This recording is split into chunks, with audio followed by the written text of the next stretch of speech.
It's good to see you again.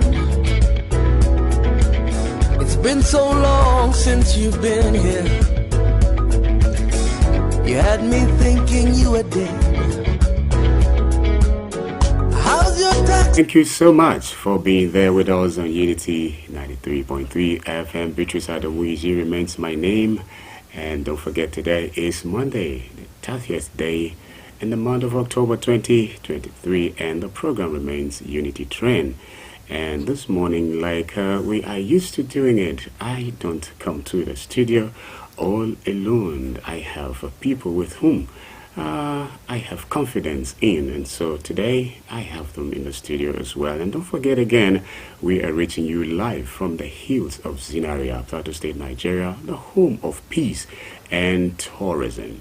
Shuaibudoro is in the studio, and he will be saying a very big good morning to our listener and our viewer out there. Shuaibu, good morning. That could be. Thank you very much. Good morning, viewer and listener. We hope you had a wonderful weekend. It's a pleasure being with you this morning again. This Monday morning, we look forward to an interesting engagement as usual. Thank you for staying tuned, and you're welcome.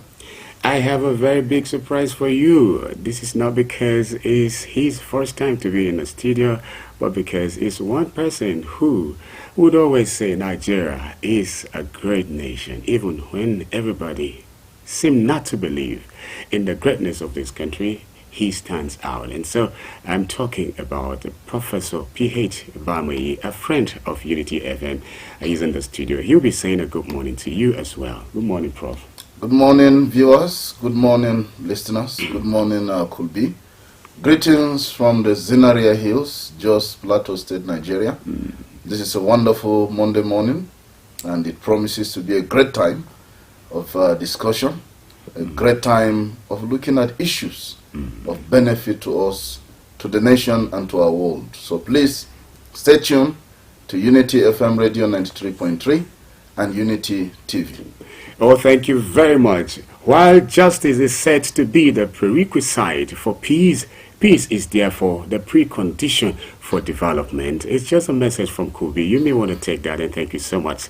Now let's begin this segment as usual. Yes. We have lots of issues. As usual. Very plenty issues to deal with. And let's see what we can do on the segment of our newspaper review. Okay, let's just begin with how Japa syndrome can be stopped. Is there any possibility to put this? Well, there always is, could be. You know, the Japa syndrome is something that it's a new vocabulary, that seems to have come to stay now. Yes. As far as Nigeria is concerned. Actually, you don't find the word Japa in any dictionary, whether it's, Merriam-Webster or, advanced learners or Oxford or whatever. You don't find that word in any dictionary. But of course, Nigerians have invented, that word to probably sort of satirize, certain social situation, the country has been contending with, and all of that. The word Japa simply means, emigration. A situation where people travel in large numbers to other parts of the world in search of greener pastures, in search of better job opportunities and things like that. That is what Japa actually means. So it's common to hear Nigerians say, so person don't Japa, or I want Japa, and those kinds of, parlances and all of that. Now, this is the situation. So, Daily Trust has done a research on the situation, and then probably has come up with certain things that it feels, can actually be done to sort of checkmate the Japa syndrome. Because could be, if you ask me, I would say it's not healthy for the country, it's not healthy for her future. We would want a situation where Nigerians are happy actually staying back in Nigeria to contribute to the socio-economic well-being of the country and all of that. But of course, if you have a situation where Nigerians are not happy, being in Nigeria, and therefore want to sort of, cross borders to other parts of the world in search of greener opportunities or better job opportunities, it's not a bad thing to do that. Historically that has been the case. Of course, even in Nigeria, we do have non-Nigerians who are, doing businesses within Nigeria and all of that. This is the issue. And of course, given the fact that the world is actually fast globalizing, right? Of course, you would naturally expect a situation where, you know, peoples across continents, peoples across countries, and all of that will certainly be sort of migrating to other parts of the country, other parts of the world, you know, to do business and things like that.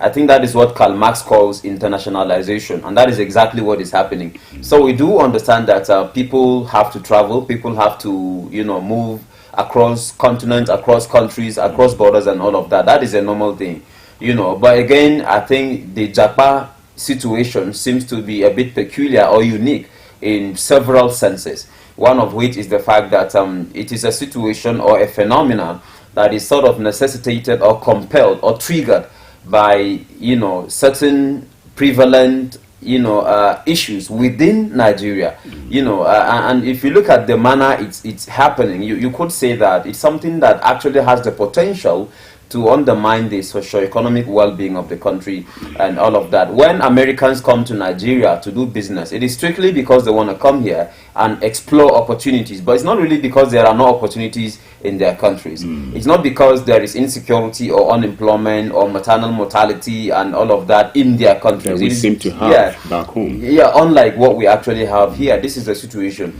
So when Nigerians actually travel in large numbers, sometimes, you know, by cutting corners, or sometimes by, you know, all sorts of things. And you've heard of situations in which many Nigerians in several countries around the world have had to be deported to Nigeria as a result of illegal migration and things like that. This is the issue. Some of them, you know, have ended up dying on the Red Sea in the course of trying to cross over to other parts of the world, you know, illegally and things like that. This is what we are talking about, you know. So I think the Japa syndrome is unique in several respects and all of that. And so if you have a situation where Nigerians, you know, actually have to travel in large numbers to have to migrate in large numbers to other parts of the world, where sometimes they end up being discriminated against or being deported or being subjected to all manner of inhumane treatment, I think that is something that should give us a cause for concern. Could be, that's what I'm talking about. And so this is the situation. And of course, I'm also aware that the Japa syndrome doesn't seem, or is not actually peculiar to a certain, you know, a category of Nigerians. It seems to cut across all categories of Nigerians. There are university teachers, of course, like you mentioned, Prof is here, he might be saying something, you know, on this, you know, but even Prof himself has had to make this same confession on several occasions, right? There are university teachers, Nigerian university teachers, who are now traveling to Ghana and Kenya and Niger and Saudi Arabia in search of opportunities, thereby actually sort of you know, draining the manpower within, you know, our own institutions and things like that. There are Nigerian doctors now who are leaving Nigeria in search of job opportunities even within Africa, you understand, and other parts of the world. According to some statistics, Nigeria has actually trained over 80,000 medical doctors from 1960 till date, but only 30% or only 30,000 of them are actually practicing within Nigeria. You understand? About 50,000 are scattered in several parts of the world, you know, in search of opportunities and things like that. You know, this is the situation. Then you also have young men, you have bankers, you have journalists, you have all categories of Nigerians actually fleeing the country. You know, so this is the situation. Now, according to, you know, experts and, you know, opinions and all of that, the country has lost so much in terms of, you know, manpower.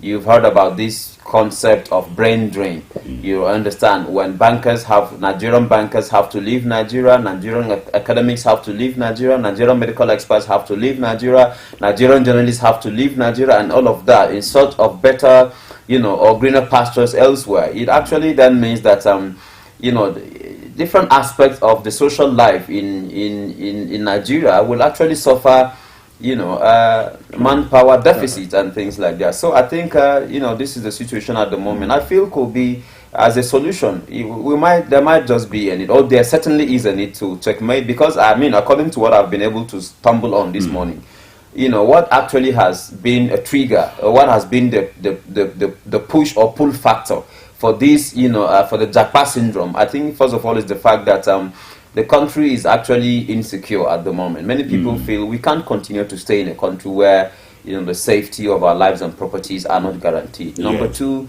unemployment. There are no job opportunities, could be. Thousands of graduates are churned out of universities and colleges of education and polytechnics on yearly basis. But how many end up actually being able to secure, jobs and things like that? This is the situation. So I think that there's a need to invest, a lot in human capital development, and to also ensure that, at least we can, sleep with our two eyes closed and all of that to checkmate the situation. Okay, Doro, let me go to my right. Yes. Okay, to see if the man in red. If Prof would have to say something. I sure does. Before we go to the nations, which says investors are being assured, of a safer, environment. Definitely. But before we go that. Let's have to, get to turn to my right and hear what Prof has to say. The Japa syndrome. Japa is actually a Yoruba word. Japa, the Yoruba word, literally means to flee, run, or escape. And it became the new word people use for migration out of the country at all costs. At all costs. Even when people know that it is risky, they're ready to take the risk. Why? Because it is like if they stay in Nigeria, they will die. So if they go out, maybe they will die or leave. So why don't they take the chance? Probably with the 50% chance, they might be able to find something. So it's really unfortunate. To my mind, this is a failure of leadership. It is that our government has failed us, and that we failed ourselves as a people. We failed ourselves. That our young people will leave our country and die in the Mediterranean Sea. That they would go to the island of Lampedusa, which is the closest to Africa, in Italy, where many of them pass through there to get to Europe. That they would prefer to be slaves in Europe than to be free men in their own country. It is sad. It shows how much we failed.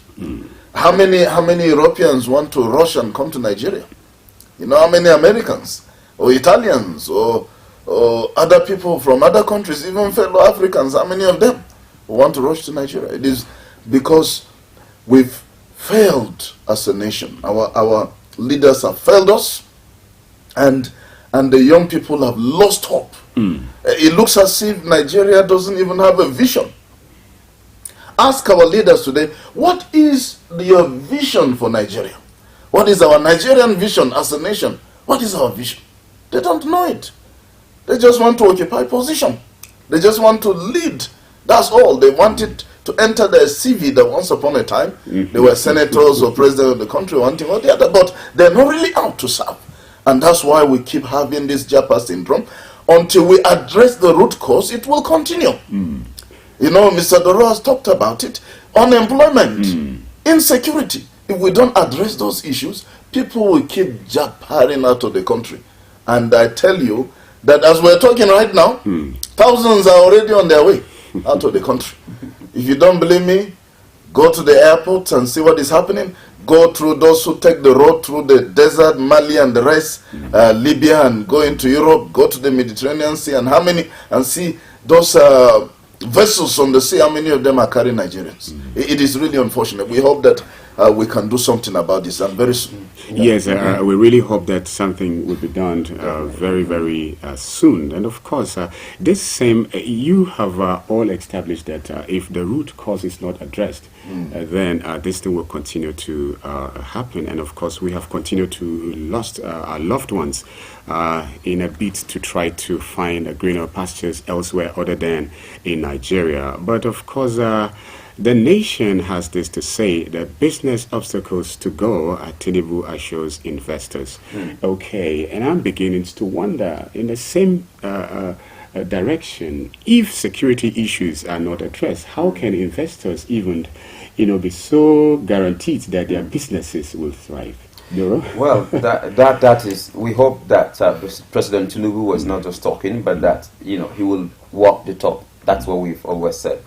Of course, the president was actually addressing Olaf Scholz, the German Chancellor, the German Chancellor who has been on an Africa tour. And so I think his first point of call is actually Nigeria. And from here he will be proceeding to Ghana and then other parts of Africa, where he hopes to liaise with African leaders and then see, what can be done to explore business opportunities for Germany and all of that. It's what we technically refer to as shuttle diplomacy.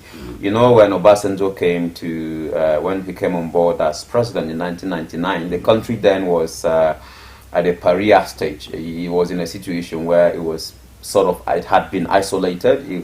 Other countries were not doing business with her and all of that. And so, Obasanjo had to embark on what experts call shuttle diplomacy, and the idea was to sort of restore relations with other countries of the world and make it possible for Nigeria to be able to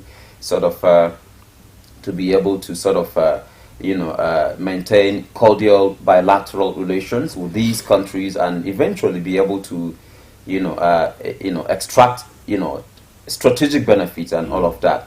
And that was actually what happened. So when we talk about, shuttle diplomacy, I think that's what we're talking about, a situation where leaders of countries, move around the world, to sort of, strengthen bilateral ties with other countries and be able to extract strategic benefits and all of that. That is what, Olaf Scholz, the German Chancellor, is sort of doing in Africa. And, it's not surprising that this is happening. It's not surprising that, despite Africa's internal problems, insecurity, poverty, corruption and other problems we have always talked about, it's not surprising that leaders around the world are still interested in coming to Africa to explore opportunity. It's because the continent is richly blessed with lots and lots of untapped or unused or even undiscovered resources and things like that. We have thousands or more of resources buried, beneath the earth in Africa, but we don't even know what to do with these things. So other countries that's what is going on. So, President Tinubu is telling Olaf Scholz, the German Chancellor, that obstacles to businesses will be eliminated so that, Germany can, enjoy doing business within Nigeria and things like that. Specifically, the president was referring to, first of all, some of the reforms his government has had to embark upon, like subsidy removal. Although it could be, subsidy removal is something that we feel Nigeria should not even boast of because it's something that has, brought untold hardships on Nigerians. But President Tinubu has continued to assure that it's a bitter pill that has to be swallowed. It's a sacrifice that we have to make at the moment for a better future and things like that. We look forward to that, but at the moment we feel that subsidy removal, well, the government might say it's a step in the right direction, but citizens have their own reservations about that. But in any case, President Tinubu is saying we have had to remove subsidy in order to free up resources and things like that, to invest in critical infrastructure. We have had to sort of, try to harmonize exchange rates. But that, again, is something that many citizens have reservations on, because the last time I checked, a dollar to a naira now is about 1,000 plus and all of that, which is economically dangerous, and all of that. And then the president also actually mentioned the fact that Nigeria is trying as much as possible to give to checkmate the issue of double taxation, so that, potential investors, are sure that, the tax regime is actually safe for them to be able to do business and things like that. These are some of the issues. But again, could be like we've always said, it is a good idea to, strengthen bilateral ties with countries. It is also a good idea to see what can be done to sort of attract or extract or maximize strategic benefits from these sort of, bilateral or multilateral relations and all of that. But while we open up our borders for business, and all of that, we also must be careful must be careful not to undermine our own aspirations as a country, and all of that. I've always said this, Colby. We've seen the sort of sharp practices that, multinational companies actually engage in. as a result of which our own economy has always ended up being at the receiving end. I've said this severally. Sometimes, multinational companies invest in Nigeria, but they end up actually expatriating 90% of their profits to their countries, leaving only little percentage of their profits within the host country, thereby sucking the lifeblood of the host economy and things like that. Sometimes some of them deliberately sort of abdicate their social or corporate social responsibilities. They don't do anything to benefit the host communities. Instead of building schools and roads and all of that so that the host communities can benefit, they end up actually abdicating that, probably because they have the support of certain actors within the national economy and things like that. These are some of the issues. Which, of course, has to do with corruption. Corruption, too, yeah. So I feel, these are things we need to look at. We, first of all, must ensure that these foreign investors actually act on our own terms and not on their own terms, number one. Number two, we must actually prevail on them to carry out their corporate social responsibilities. And then number three, we must also, compel them to invest a significant percentage. In India, for example, and other parts of the world, they tell you how much of, your profit they want you to invest in their countries if you're doing business there. You can't say, I've done business in India, I've made 100% profit, and then I'm sending 90% of it to Nigeria because I'm a Nigerian, and then investing only 10% in India. You can't do that. That is what obtains in all of these civilized and developed climes. But in Nigeria, everyone just does what they want, and then we end up not actually being able to reap the benefits of these investments and things like that. I think going forward, these are things we need to look at. And then you mentioned something about insecurity. Nobody comes from Germany or India or United Kingdom or America to do business in Nigeria when they feel that they can be kidnapped at any point in time. It doesn't happen. So we must fix some of these internal issues before we can begin to talk about investments, foreign investments. Business obstacle, to go. That seemed to be a mirage. But of course, Prof is here. Probably he would want to say one or two things. But of course, I'll give it to you all in one. There's this one. It's our last headline that we'll be taking on this segment. It has to do with a 14-year-old boy committing suicide. And so maybe you start from seeing what obstacle can be stopped, removed. Very important. You see, if I'm a foreign investor, I have money, I want to invest in a country, my motive is profit. I want to make profit, significant profit. And in making profit, of course, I'll do other things.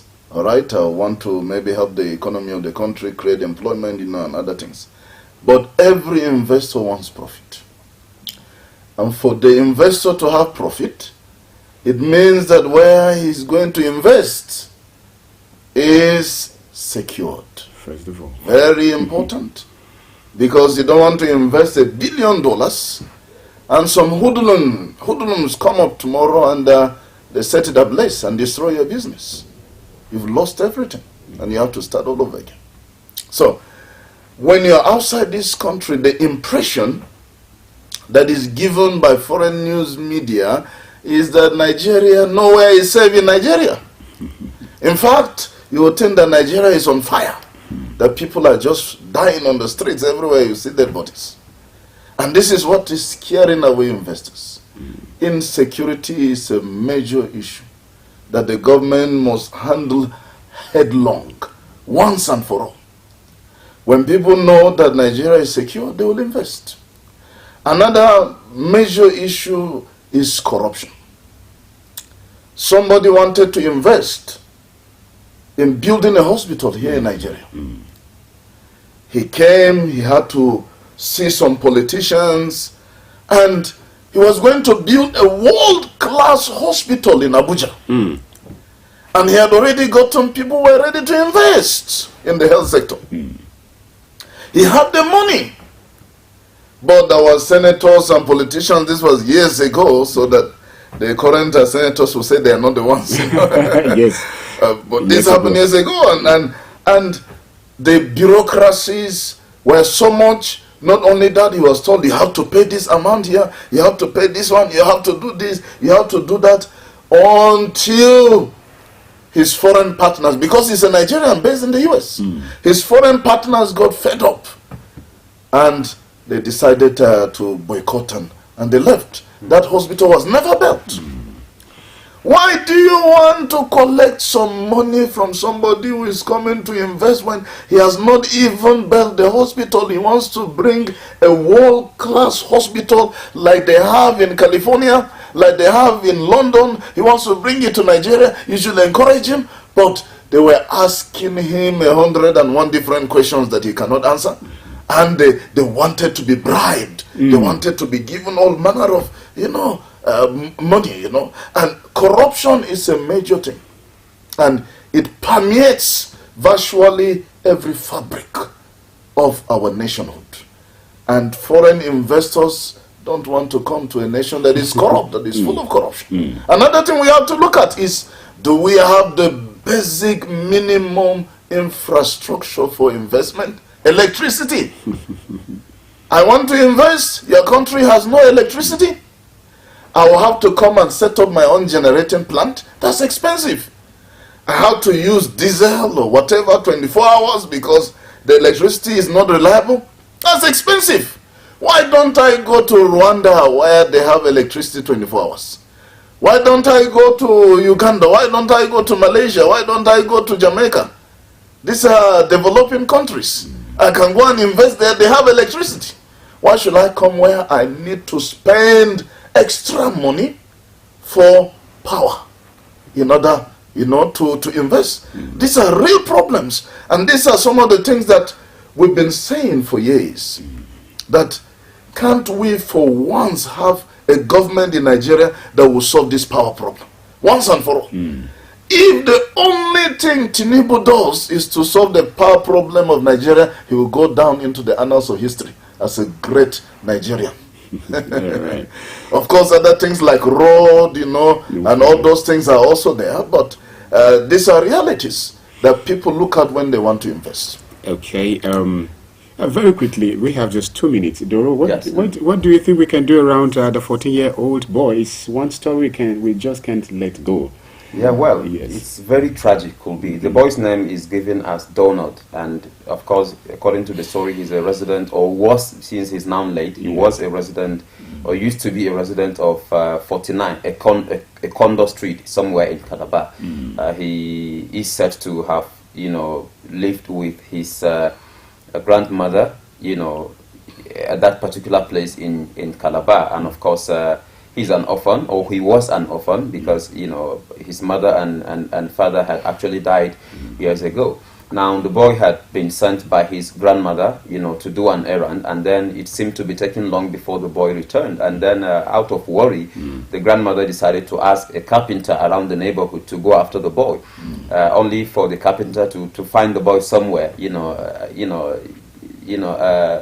hanging on a rope after he had already committed suicide. That's the story. Now, of course, according to the story, the boy is said to have used a shoelace, to actually, tie his neck and things like that. No, this is the story. So the mystery now is how he was able to use a shoelace, as weak as it is, to actually commit suicide. Ordinarily the shoelace is not something which is strong enough to actually support, the weight of a human body and things like that. That's one of the mysteries. And so, according to the reports, investigations have already commenced, and then we look forward to what eventually comes out of this. But I think could be, these sorts of stories actually sort of underscore the need to sort of,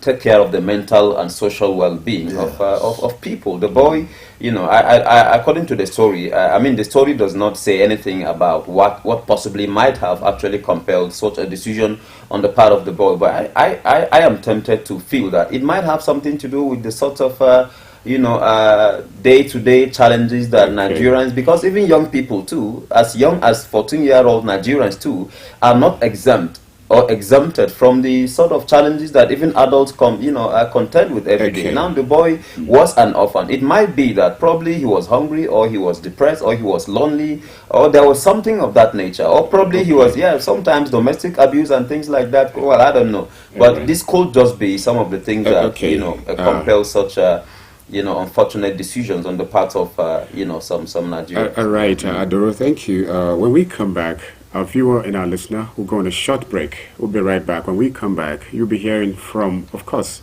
Prof, what he feels about this suicide thing. Stay tuned. Mr. Politician, it's good to see you again. It's been so long since you've been here. You had me thinking you were dead. How's your taxpayer mansion? How was your...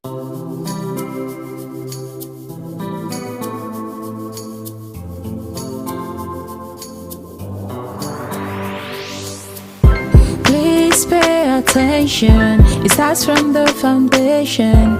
Everybody needs somebody. You turn a blind eye and care nothing less. Say it's just business, all about the money. You are so unbothered as long as they pay. Say it's just business, all about the money. You know they're on a fast lane, but you've got business to run. So you look away the other way. It concerns you. It a kill love, it a kill dreams. It a land people for jail. War against drug abuse.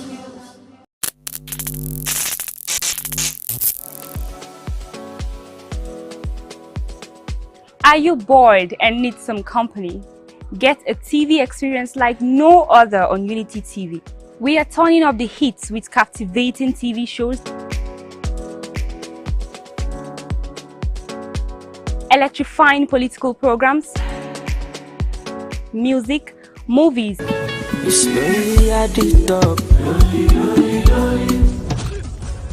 and lots more that will leave you craving. I'm sure you want to know more. Tune in to Unity TV today and let the excitement take over. Mr. Politician, it's good to see you again. It's been so long since you've been here. You had me thinking you were dead. So much for staying tuned to Unity 93.3 FM and TV this lovely Monday morning, the 30th day in the month of October 2023. Gradually, we are coming to the last day of the month of October.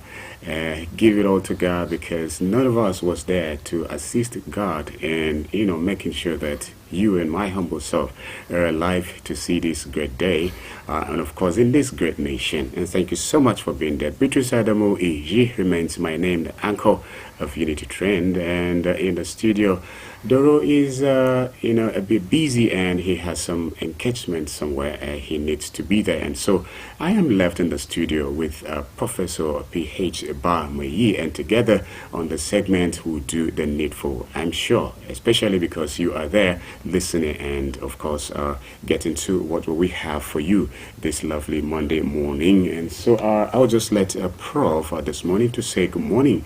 It's good to a lot of greetings than to have known at all. Absolutely. Yes, it's a wonderful morning.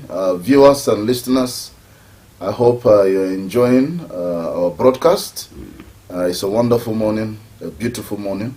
Please remain tuned to Unity FM 93.3 and Unity TV. We'll be having more and more fantastic, wonderful, glorious moments together this morning. Yes, we'll be having a wonderful time together with you this morning. But before then, this is a message for me. It says, while justice is said to be the prerequisite for peace, then peace is therefore the precondition for development. You may want to take that. It's just a message from me, So peace is possible. That's the message this morning. And let's just get to start from where we stopped, Prof. Yeah, we're talking about the 14-year-old boy, Donald, that committed suicide in Cross River State. It's really unfortunate, this is why we talk about mental health issues. Somebody who is normal would not take his own life. a person who is mentally sick will take his life. You know, sometimes we think of mental illness as if it's the madmen on the street that have mental issues. No. I can tell you that a lot of Nigerians have mental issues.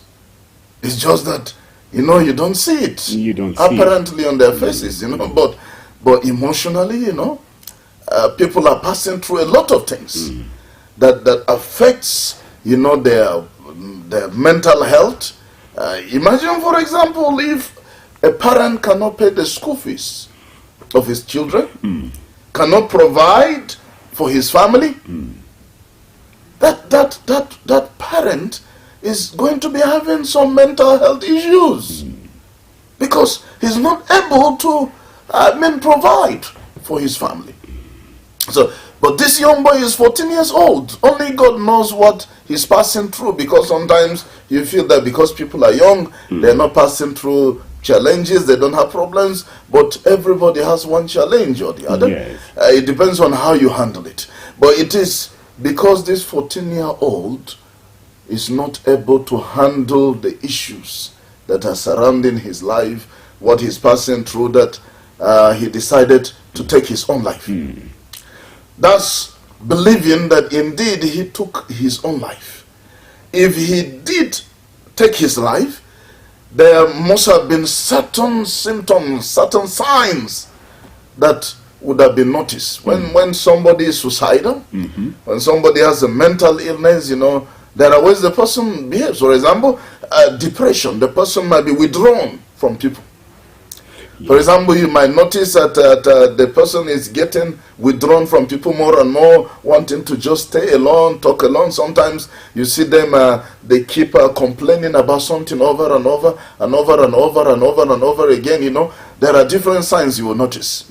So there must have been some signs that were noticed before, you know, he committed this suicide. But again, the police must not rule out foul play. Could it be also that somebody killed him and tied the shoelace around his neck and put it to show as if he committed suicide? So anything could have happened. But we know that people commit suicide. Suicide seems to be becoming the new norm because of the economic hardships in the country that is affecting the mental health of people. Okay, Prof, before we start looking at the topic for today, I would love that we get to see a few more headlines, just so to do a weekend review, some sort of looking at issues by the weekend. If you don't mind. Explosion rocks River Assembly, armed men take over complex, and a couple of others, NLC, TUC, NECA to federal government, house fall in naira value, and lots more. Where do we begin? So let's give it some five there about. Well, there was an explosion yesterday at Rivers State in Port Harcourt. The news has it that actually some hoodlums threw an explosive into the compound of I think it's the House of Assembly or so. So it was a deliberate act. And why they did that was because there are rumors that the governor of Rivers State, Fubara, will be impeached. And so they want to stop the impeachment by all means. And absolutely, this is unacceptable. This is lawlessness.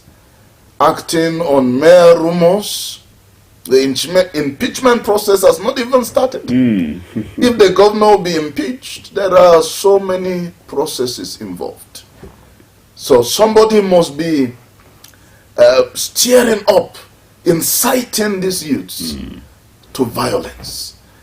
Thankfully, the fire service responded swiftly, and they were able to quench the fire. And security forces have taken over the premises. But again, this tells us how insecure we are in our country, Nigeria. That hoodlums can just enter a place and throw an explosive, do whatever they want. Shows us that there is too much insecurity. Too much insecurity. And too much lawlessness. that something needs to be done about lawlessness in the country and insecurity in the country.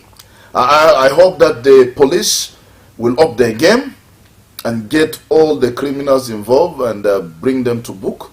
They should face the full wrath of the law, because we don't want to be a banana republic where everybody just does anything it feels like doing any day, anytime. We want to be a nation where there is law and there is order. Okay, Prof, I seem to have so much interest on these two headlines because it has to do also with the topic. There is the other thing you mentioned about NLC TUC, yes, because they are complaining that the government must do something about the Naira that is falling. The Naira is just tumbling and tumbling and tumbling and tumbling, was diving on daily basis. You know, just yesterday somebody was telling me there is 1,300 Naira to $1. So soon it will be, in fact, the prediction I was making about 1,500 to 2,000. I thought it would take a long time, but it looks as if we're almost there already. So something drastic needs to be done by the government. The government needs to wake up, put in policies that will strengthen the Naira. We need to reduce our dependence on import and let us begin to export. We will need to reduce the amount of foreign exchange we carry out of the country for holiday and other things. Our politicians need to spend time here in Nigeria. Let them do their holiday here in Nigeria. Yes. We need to let them come to Plateau State. Miango Rest Home is there. We have, hotels. We have a beautiful landscape. Yeah. We have fantastic scenery, geographical landforms, roads, and all that. They don't need to leave the country. Let them come. Let them come. Cross River also has enough. Yes. And we need to deliberately begin to patronize made in Nigeria goods. Our politicians should not go and be patronizing Toyota or Nissan. We have Innocent. Let's patronize Innocent. There is another one in Lagos.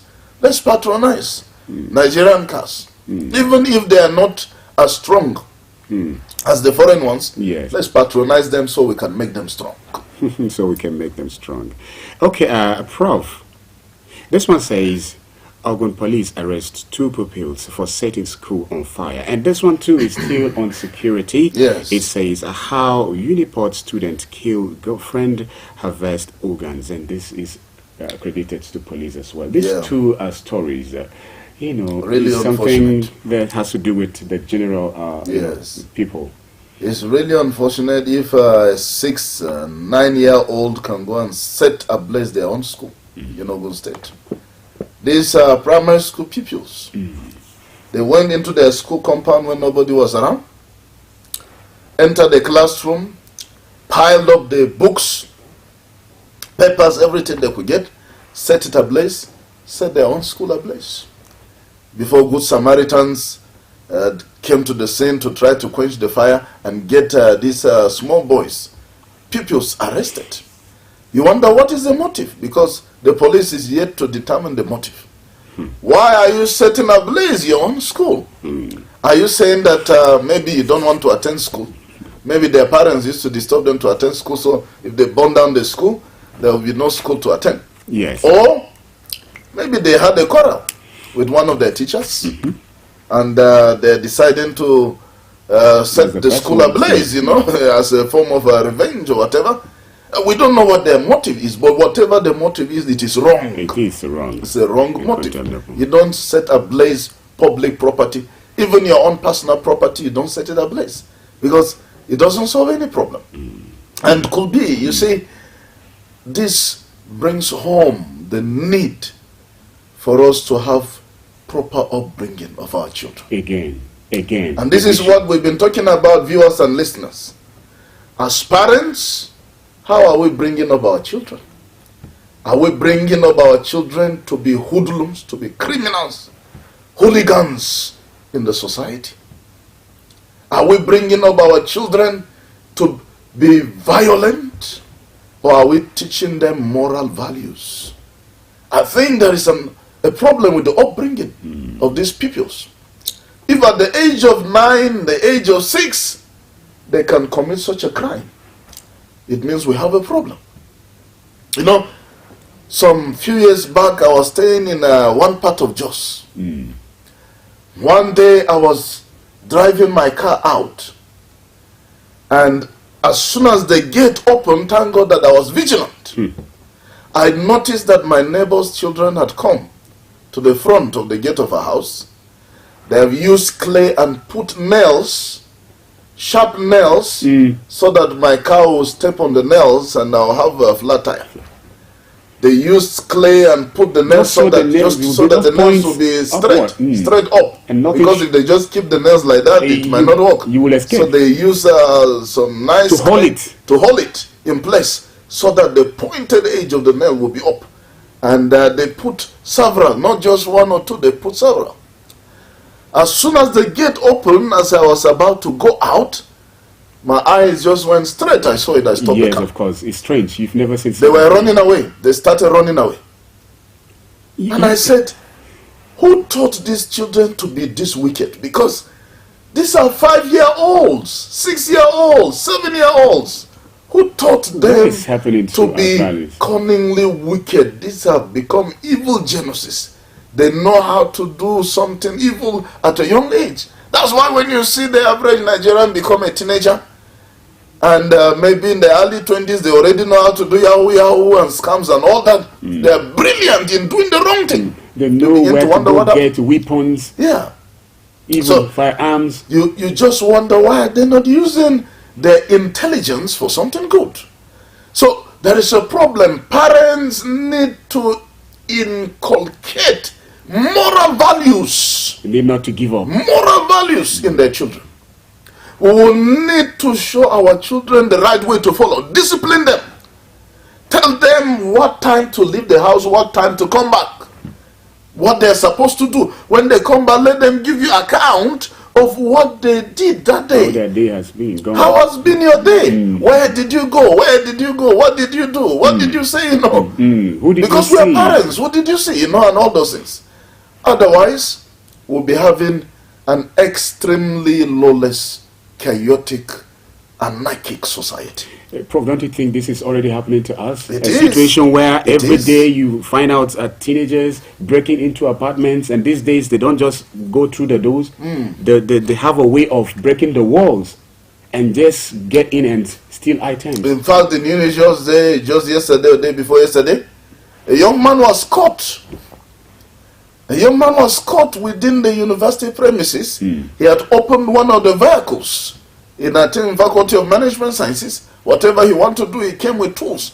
And he wants to maybe remove some part of the vehicle or maybe remove the battery or something and go with it. In my faculty, our neighboring faculty, a criminal just opened the bonnet of a car and carried the battery and left in broad daylight, with students moving and everybody busy. How he did it, nobody knows. The other day, somebody was also caught stealing bags of students within the university. We have all this.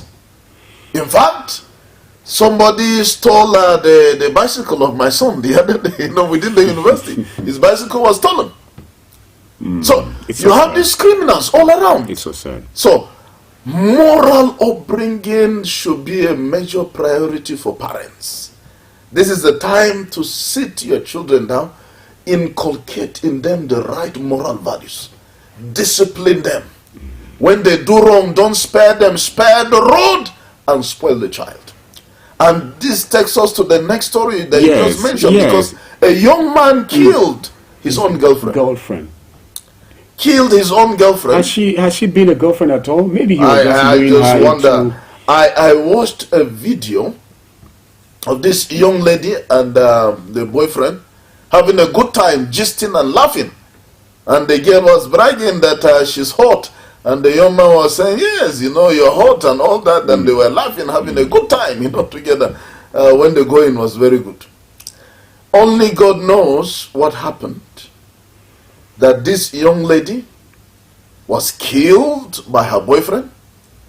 The story has it, which he is denying anyway. Let's mention that he's trying to deny and paint a different story.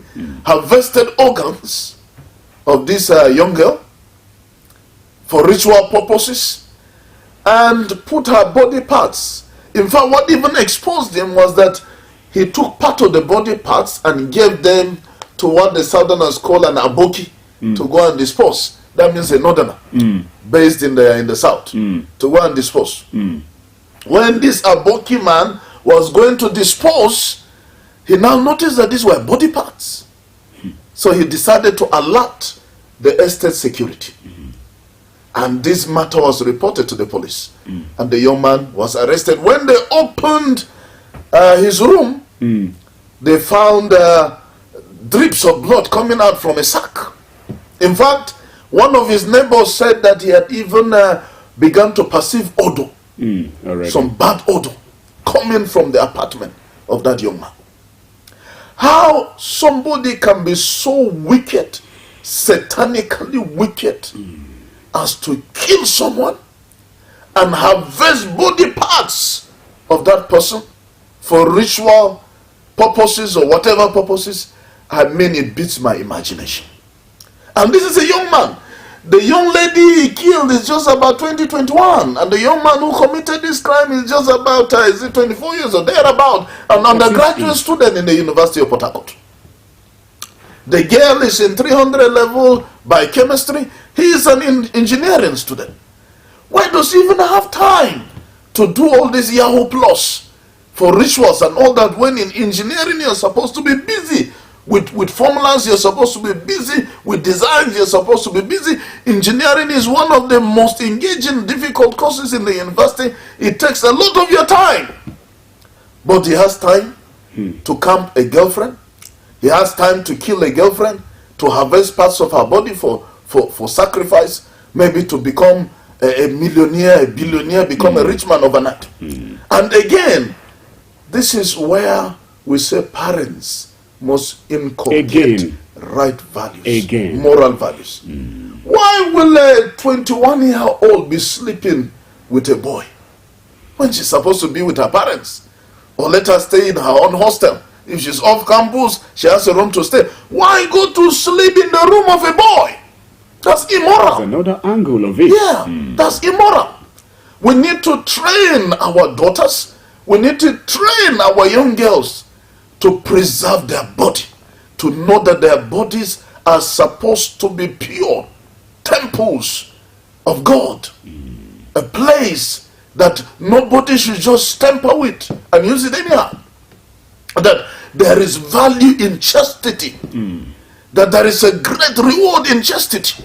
Let me tell you one story about chastity. Probably it will encourage some of our young people to keep themselves pure. This man was married for about 30 years. About 30 years married in Maiduguri, Borno State. He doesn't have a child with his wife. The parents have tried to make him take a second wife.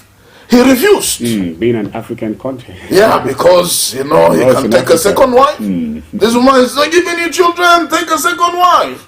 He refused. Do you know why he refused? He said, look, it is not her fault that we don't have a child. He said, when I married her, she was a virgin. I married her as a virgin. I was the one that disvirgined her.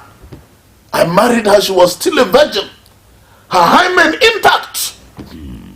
So it is not her fault that we don't have a child. It's not as if she committed several abortions, you know, and messed up her life. You know, that's why we don't have a child. Imagine if that woman was loose, was maybe, you know, prostituting around, immoral. When her husband married her, he'd be thinking it is because of her wayward way of life that they didn't have a child. So it is, purity is utmost, very important. So we must inculcate these moral values. We must be deliberate in the young people. We must be deliberate. If that was done, maybe we would not have this problem of this young lady Justina was her name, and the young man Damien, you know, would not have had this unfortunate incident. Really, really unfortunate. Yes. And I want to also say something that parents and guardians, you need to monitor the movements of your words. Did anybody monitor the movement of this girl? Why did it take them 2, 3 or so days to discover that she's dead? Nobody was monitoring her movement. She is still under her parents, under her guardians. So please, let's monitor these young people. And young people, please be careful. Be careful the kind of friends you make. Be careful that boy that tells you he loves you today, I tell you, tomorrow he might want to use you for ritual purposes to make money. So be careful. And that boy that wants to use your body when he is not yet married to you, he wants to use your own body. He's not going to be a good husband to you. Flee away from him. Keep yourself pure. Why are young people so crazy about sex? Why are they so crazy and in a hurry to have sex? When you get married, you'll be tired of it. So why are you in a hurry to start doing it? It is high time purity is emphasized. Yes, purity. It is high time purity is emphasized. And this also are issues that we will still be looking at even as we now bring it on board as a topic. It's still the same issues. Okay, now the security and welfare of Nigerians matters arising. These also form parts and angles of this topic for discussion today. What do we do in the next 4 or 6 minutes or thereabouts? Yeah, talking about welfare and security. Section 14 of the Nigerian Constitution, Section 14, subsection 2B, states that the primary purpose of government shall be the welfare and security of the citizens of Nigeria. That is the primary purpose of government. Welfare, security of the citizens, the people of Nigeria. This means that if the government fails to provide welfare and security, the government has failed. Everything the government is doing or should be doing should center around welfare and security. Welfare and security. And what is welfare? In welfare, you're talking about health, happiness of the people, fulfillment of the people, security, that the lives of the people are protected, that their properties are protected, that they have food security. These are cardinal as far as the Constitution of Nigeria is concerned. But could be, viewers, listeners, ask yourself, do you have welfare? Are you secured? Is the government providing enough welfare and security? Prof, we would go on a short break, and when we come back, you probably will be getting your answers from our viewer and our listener, because you've just asked them a question. Yes. All right, our viewer and our listener, we'll go on a short break. We'll be right back after this short time out. Stay tuned. Mr. Politician, it's good to see you again. It's been so long since you've been here. You had me thinking you were dead. How's your taxpayer mansion? How was your... The Financial Services Regulation Coordinating Committee, FSRCC, in collaboration with the National Broadcasting Commission, NBC, wishes to draw the attention of the public to the worrisome increase in the activities of illegal financial operators, IFOs, which threaten public trust and the stability of the Nigerian financial system. The FSRCC and NBC hereby advises the general public to refrain from dealing with unlicensed financial operators who deceive individuals with unrealistically high investment returns. Make sure to verify the licensing status of such companies and schemes on this website. To report any suspicions of illicit financial activities, call 0700 225 5226, 0800 225 5226, or +234 817 665 6273. Let's work together to uphold the integrity of Nigeria's financial system. Announcer, FSRCC. I was the head boy in my primary school, senior prefect and best graduating student in my secondary school, but drug abuse almost ruined my life. I was on an average of 2 grams of cocaine per day. I was taking 8 ampoules of pentazosine daily. European shisha, cocaine. I became a user, a dealer, and a gangster. I saw other users drowning. I knew I didn't want to be like them, but I was already trapped. My family disowned me. My employment was terminated. I sold my car, sold my house. I'll go out well-dressed and return shoeless, shirtless in exchange for drugs. I was seeing things that were not real, and I once stabbed myself because I felt something crawling under my skin. I contacted NDLEA and started therapy. I spent 3 months in therapy. I spent 8 months. It's easy to relapse, but your mind has to be stronger than the cravings. Drugs does not love you. You are not the one using drugs. Drugs are the one using you. Say no to drug abuse. Mr. Politician, it's good to see you again. It's been so long since you've been here. You had me thinking you were dead. How's your taxpayer mansion? Our viewer and our listener for staying tuned on this dial, Unity FM, Unity 93.3 FM and TV. And of course, I'm so excited and delighted knowing fully well that you are there, because I cannot do this without you, and that is the reason that informed my excitement this morning. And don't forget, it's the 30th day of the month of October 2023, and in the studio it has been Professor P.H. Bamayi, a friend of this very station, and we've been looking at the security and welfare of Nigerians, matters arising. This is your segment, our listener and our viewer, but I want you to take it from me an apology, okay? I'll take 5 or more minutes from your time. Let's get to hear some more from Prof as regarding the topic of discussion today, and just when he's done, in the next 5 minutes or thereabouts, the studio line will be on for you to now, get in your input. I have received a couple of text messages, even on our Facebook page already.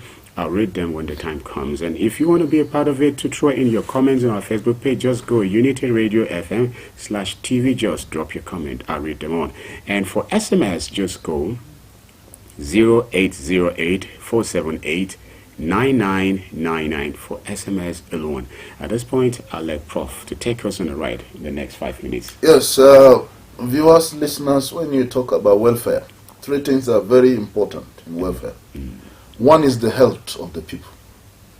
2 is the happiness of the people. 3 is the fortunes, good fortunes of the people. That's why I like one of the countries in Asia. In fact, there the government makes it that the primary reason why they have government is that the people must be happy. Brunei. The people must be happy. The government must make the people happy. And if you look at our situation in Nigeria, the average Nigerian, is he a happy man? If you talk about health, the average Nigerian, is he healthy? We're talking about mental health issues. What are the fortunes we have? What are the fortunes? As a people. These are very important aspects of welfare of the people. The average Nigerian wakes up and he's not feeling fine and he refuses to go to the hospital. You know why? He doesn't have the money. It's not because he doesn't know where the hospital is, but how is he going to pay for the medical treatment? So something is wrong. I know we have health insurance, but it covers probably just 10% of Nigerians. NHIS, we have Plus Chema here in Plateau. But about 80% of Nigerians don't have any health insurance. Even the ones that have it, they're not even, they don't even know how to use it properly, many of them. So there is a fundamental problem. And when you talk about security, there is hardly any nation as insecure on earth like Nigeria. When you're traveling, you're not sure that you will get to your destination safely. In fact, you leave your house to go to your place of work, you can be kidnapped along the way. You're in the market, you don't know what is going to happen. Anything can happen. So insecurity is a problem. Just yesterday, people were kidnapped in Zamfara State by bandits. They even kidnapped a district head just yesterday, along with others. And this is happening all over the country. There's so much insecurity. Yes. And the government needs to wake up to her responsibility, because this is the primary purpose of government. This is why government exists. Welfare, security of the people. This is why we have government.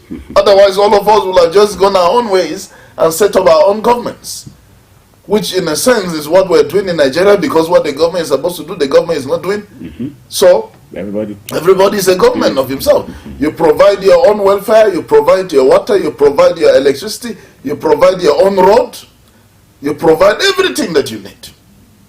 You have to even hire your own security, those who will protect you, armed them and pay them to protect you, because the government is not ready to do it. This is where we are currently. So we have a government that has failed. Not only this government, but previous governments have failed, because they have failed to take care of the welfare and security of the people, which is the primary purpose of government. If there is no welfare, there is no security, there is no government. This is the primary purpose of government, the sole purpose. Number one reason why we have a government in Nigeria is the welfare and security of the people. Okay, but Prof, what is our own role? What is the citizens' role in order to make sure that we get it right? What should we do? Citizens have a role to play, in the sense that, how many of us even know that this is in the Constitution of Nigeria? That section 14 of the Constitution declares that the welfare and security of the people shall be the primary purpose of government. How many of us know it? And if we're just knowing it, we must hold our leaders accountable. That member of House of Assembly representing your constituency at state level, that member of the Federal House of Representatives representing your constituency, that senator representing your senatorials, and hold them responsible. Let's hold our governors responsible. Let's hold the president responsible, because this is what the Constitution says. Let's hold them accountable. Instead of celebrating mediocrity, instead of celebrating because they're giving some people 5,000, 10,000, 15,000, what is that? Let's hold them accountable. Are they providing welfare and security for the people? Because how do you expect that the people should do all this for themselves, whereas we have a government?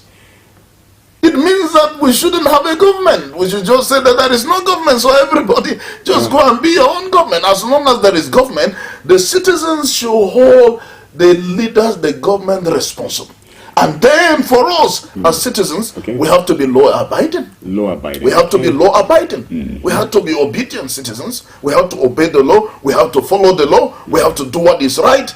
If you see something, say something. You see a crime being committed, don't close your eyes and say it doesn't affect me. Always do the right thing as citizens. We must maintain law and order at all times. Okay, when you said let's hold our leaders accountable, you know, I wonder how can a citizen who is not able to feed himself gets to do such a thing? How do you mean? Number one, who voted them to office? Okay. We did. We are the employers. All right. We employed that honorable member of the State House of Assembly. We employed that honorable member of the Federal House of Representatives. We employed that distinguished senator of the Federal Republic. We employed the governor. We employed the president. They are there because of us. We are the employers. We are the ones that gave them the job. That is one. Okay. We gave them the job, so we are to hold them accountable to do what they are supposed to do. That is why we should have phone numbers of our leaders. How many of us have called the member of the House representing our constituency to say, look, we elected you to do this, you are not doing it? How many even know them? How many of us even know them? Do you have the phone number? Do you even know your constituency? of the person representing your constituency? Do you know your constituency? Do you have some? I know people will say, "Oh, it's difficult to have access." It is your right to have access to them. It is your right, because your constitutional right, is there because they are representing. Bulldoze your way, get there. It is your right to have access to them. All right. If you are denied access, keep going. Don't give up. If they deliberately refuse, well, it's just a matter of time. There will be another election. Vote them out. Vote in the right people that are servant leaders that will do what the Constitution says. All right. So that way we hold our leaders accountable. Another thing we can do is when our leaders are not doing the right thing, let's not be celebrating them. Some people, they'll say, "Oh, you're doing very well. You're doing well. You're doing well." When they know the person is not doing well. And you have opportunity to meet with the person, you'll be praising the person because you want something from the person. It is our responsibility to call them to order and say, "Look, what you're doing is not right." That is why I like what we do in Unity FM. Sometimes we bring people here and they talk about what is happening in their community. We give them audience, we allow them, to speak on air and say this is what is happening. Some of them sometimes even called names of the politicians that are doing well and the ones that are not doing so well. Even though most of the time people don't want to call names, but it is our responsibility to hold these leaders accountable. Do you know that as a citizen of the Federal Republic of Nigeria, you can go to court? That's it. Yes. It's just that it's expensive. It is your right to go to court. There are lawyers that offer free service. Okay. You can take the government to court. You can take your governor to court. You can take your president to court. Oh, my. Yeah, Chief Ganifa Oyemi has done that several times during his lifetime. And Serap is doing it from time to time. They take the government to court. Serap is also doing a fantastic job. Buying these SUVs. Yeah, absolutely. Can you imagine that it is absolutely insensitive that our leaders, politicians, will be buying SUV or whatever it is, 140 to 160 million on one vehicle? I mean, that's unpardonable. That's an unpardonable sin. When Nigerians are dying, they cannot feed themselves, they have no food to eat, they're dying of small illnesses and diseases because of poverty. Somebody will take 160 million and buy a vehicle. One senator was being interviewed and he was talking about that they need those vehicles because the road to his village is the road to their villages are bad. Who is supposed to repair those roads? Who is supposed to fix the roads? Is it not the politicians? Is it not the leaders that we elected? I mean, that's just exposing the corruption, the evil heart of our leaders. That you're talking about the bad roads. Could be is following that same bad road. Yeah. I am using that same bad So road he too should use with my own small car. I'm using the same bad road.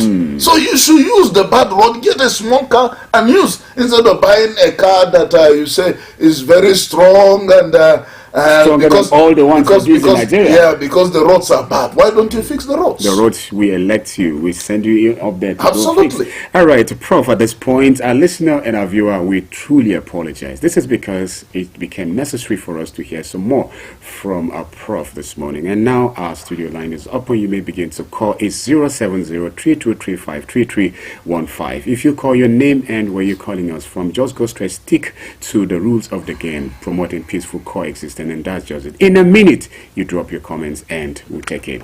Hello, good morning. Hello, good morning. Thank you very much. Who is with me? My name is Suna. I'm calling you from Masu. Please go on in a minute. Definitely the Prophet already said it one. But I was surprised that I signed this while our school and all other districts are not functioning. So I hope they will listen to what all the professors have been saying and what the people are saying. Okay. So let them continue. They're supposed to do the good thing. All right. I hope they will listen and do the nice thing. May God continue to bless you as you are doing this with a good program. Thank you so much. Thank you very much for calling. Okay, I will be reading some SMS and comments from Facebook in between calls. This is because we want to utilize our the very time that we have. This one is saying, good morning, gentlemen, and good morning, Professor. We sincerely appreciate your educative and progressive analysis. So unfortunate, the only annoying obstacles for investment is insecurity, and they are making a lot of profit freely. And thank you. At Ismail Isa. Just okay, thank you, Ismail, for sending an SMS. Hello, good morning. Good morning, Mr. Kutu. Thank you very much. Who is with me? Mr. Beto, God continue to bless you. Amen. Thank you. Mr. David, you calling you from Brazil. Thank you. Go in a minute, please. You see, my major take is this nation belongs to all of us. Belong to. Does not belong to our leaders. Does not belong to whoever you are. Yes. So our leaders need to do the needful. Yes. But sorry, we say let's do our leader accountable. Even the body card, you cannot even hold them accountable. Talk more of our leaders. You see, they have weaponized poverty to the extent that Nigerians cannot even set it out to even focus and see what they can do. Nigerians are passing through a lot. You see, the yes. said we should not be intimidated by our leader. Yes. Well, I now ask the question, how are we not going to be intimidated when those that are even surrounding our leaders, you cannot even talk to them, talk more, even holding your leaders accountable. So it's like time we do the needful. What are what the club has said? Yes. If we are not in support of them, what someone is doing is not right, then let's put them out after 4 years. Thank you. Because we just have to have a nation. If nation belongs to all of us, it's not a privilege for them to be our leaders. But it's not that they're having 2 heads or any other thing better than them, but it's just God's own destiny that they should be there. Thank you. That time our leaders think of tomorrow rather than now. Because Nigerians are really passing through a lot. The issue of insecurity is supposed to be their major priority. But subsidy removal was the major thing we first see in this administration. Thank you very much. Thank you. Okay, this one says, thank God it's Monday. Keep on the good work. And it's coming from Hiel Helene Samso. Okay, thank you for sending in yours. Hello, good morning. Hello, good morning. Thank you. Who should be this morning? Yeah, thank you very much. My name is Sadiq Umar. I'm calling from constituency Johnson. Sadiq, go on in a minute, please. You're welcome. Yeah, I will comment your guest. You have spoken very, very well. Thank you. And actually, you have raised a very, very lot of awareness issue in terms of governance and the benefit of democracy. All right. You see, we in Nigeria, it is very, very unfortunate that the system is not working the way it's supposed to be. Every government that comes, it comes with its own policy, the way it is not chosen care, even if it favors the people or not. So it is very, very unfortunate that the way of expressiveness of the policy, that was our policy to be very, very corrupt. Because most of our politicians see that they buy these positions. It's not that they are voting for it. It's not that they know the importance of those people that go out. They are seeing that those people that go out for vote, they give them 1,000 and that's for it. And which is not beyond what they are expecting. So it is very, very unfortunate that the system has to be changed. Unless our electoral system, the cost of governors have to be reduced. Because most of the cost of governors are what making Nigeria to be suffering in their economic, in other activities. Thank you. And lastly, in this present administration, we don't know what is the way forward when it comes to the issue of security. Every day we are getting things on daily basis, recordings of kidnapping, but we are not hearing what is the security of the national security structure. All right. So it's something that we have to be clear.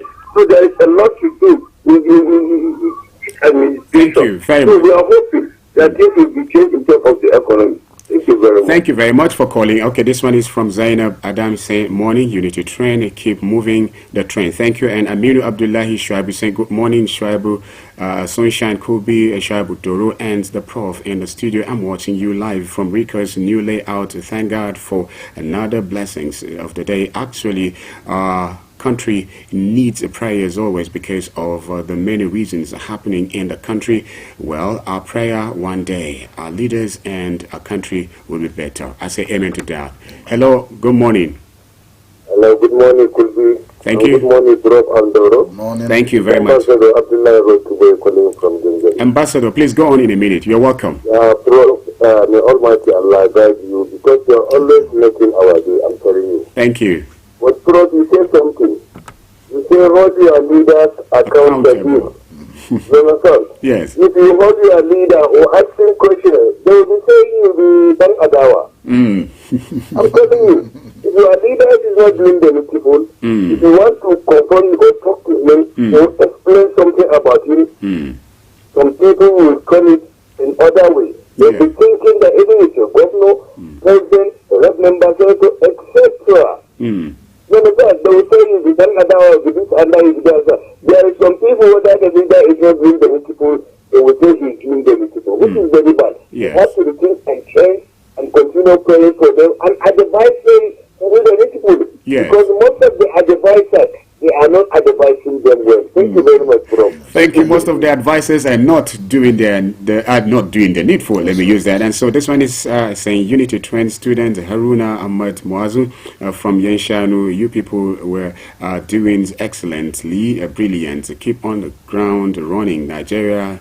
were patient enough. By now, they deserve good governance. Government is expected to touch lives by way of helping its citizens to live for a better, not for hardship on daily basis. Thank you, Unity Train student. Hello, good morning. Good morning, Kubi. Thank you. It's good to have you. Good morning, Prof. in the house. Good morning. Thank you. My name is Hudu, calling from Terminal. Okay, who the doors? In a minute. The doors. Now, government in Nigeria is too much. We will say our vote we can, but our vote will not count. Like what Prof is saying, Japa. If you go to United Arab Emirates, see where our people in Nigeria is dying there. It is better I put wheelbarrow in Nigeria than for me to go there and be dying. Because 10-story building, 40-story building, 50-story building, they will follow you and jump down. When you jump down, you don't kill yourself. Instead of government, instead of you to surrender to government, it's better you kill yourself because that is how government is working. You understand? Now, our government are building, buying Prado, buying breadfruit at 60 billion naira, whereby no single road. How many times I'm calling the government to fix the road? Look at when you go to Shaka, Kenai High School, Teachers Convent, all those roads, people are dying for dust. They are for people that have asthma. You understand? Yes. So we are saying, of course, we can. What of Kano State? People voted, they know the people that voted. Their vote can't. They now come and remove the person they voted. What of Imo State? People voted for people they voted, person they voted in. The same people in Nigeria went and removed the people that they voted in. So how can you say who they responsible? You can't hold them. If you hold them, they will not have to you. So it's better you stay alone than to hold them. Are you serious? Law is not working in Nigeria. Honestly, there's nothing like law. And I lastly, Prof, as you see me at my age, I will be the last person that will go and stand in the sun, in the sun to say in the line. 2 hours, 3 hours, that I want to cast my vote. I will never do that. If they like, let them turn the Nigeria upside down with me and them. If they like, let them turn the Nigeria with me and them. Mr. Barnabas, you've been there to still have your faith in Nigeria. You seem to beginning to drop out in your stance for a greater Nigeria. I hope that's not what it is that I think. Anyway, thank you, Mr. Barnabas. I think. Okay, this may be. I think we should encourage him. Yes. Please don't give up. Don't give up. Cast your votes. It is your civil duty as a Nigerian. Cast your vote. Join the line. 2, 3, 4, 5 hours, 10 hours. Vote. Yes. It is your right. Don't give up on Nigeria. Thank you. Don't give up holding our leaders accountable. Don't give up shouting. Let's keep crying out. Someday help will come. It is this crying we're doing that things are beginning to improve a little bit. I want to believe. In our electoral reforms, we are having better reforms. Electronic voting will soon be a real electronic voting. We must not give up. Okay, Prof, I think we have a call. Hello, good morning. Okay, Minister, please go on in a minute. Thank you very much. My own is about those cards. Okay, the car. The bulletproof for the car is security. All right, okay. And the subscriber of the car is we don't have the boot road. Yes. So let the lawmakers understand what I say. All right. So that because there is no good road, no security, that's why they are buying that car. Yes. So I think Nigeria, we are praying for Nigeria to be great. Thank you very much, Minister. Thank you. Yes. Thank and you. The prof has said everything already. All right, thank you very much then. Okay, that's me, Nesser. I think on me, Nesser, we just... Well, if the roads are bad, they are buying cars, let them buy for all of us. Let them buy for all of us. All right, the last comment for me to take on Facebook is saying Sani Ibrahim Dila Cisco. He say, you guys are doing a great job. May Allah bless you all, watching you live from Jingu Sani Deeply Sleeps. Thank you very much. That's the most that we can take today. And I'll just let Prof to just give us his parting word. Prof. Yeah. Well, thank you very much, our viewers and listeners. It's been a wonderful time. Let's not give up on the government. The primary purpose of government is the welfare and security of the people. Let's continue to hold our leaders accountable.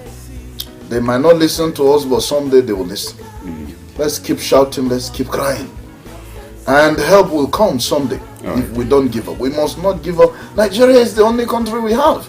Even if you are a citizen of Canada, Australia, or somewhere, you still know that you are a Nigerian. Yes, that's it. This is our country. I have only one international passport. That's the green passport, the Nigerian passport. All right. That is why I must ensure that Nigeria is functional, that Nigeria is good, that Nigeria becomes a great country, a country that we can all be proud of. And for this to happen, we must put hands together and ensure that we have a great nation called Nigeria. Well, thank you very much, Prof, for being in the studio. Thank you, everyone, for being out there. And of course, at this point, while justice is said to be the prerequisite for peace, peace is therefore the preconditions for development. That's the much we can take. Tomorrow is going to be another beautiful day. Do have yourself a lovely day. Bye-bye. Mr. Politician, it's good to see you again. It's been so long since you've been here.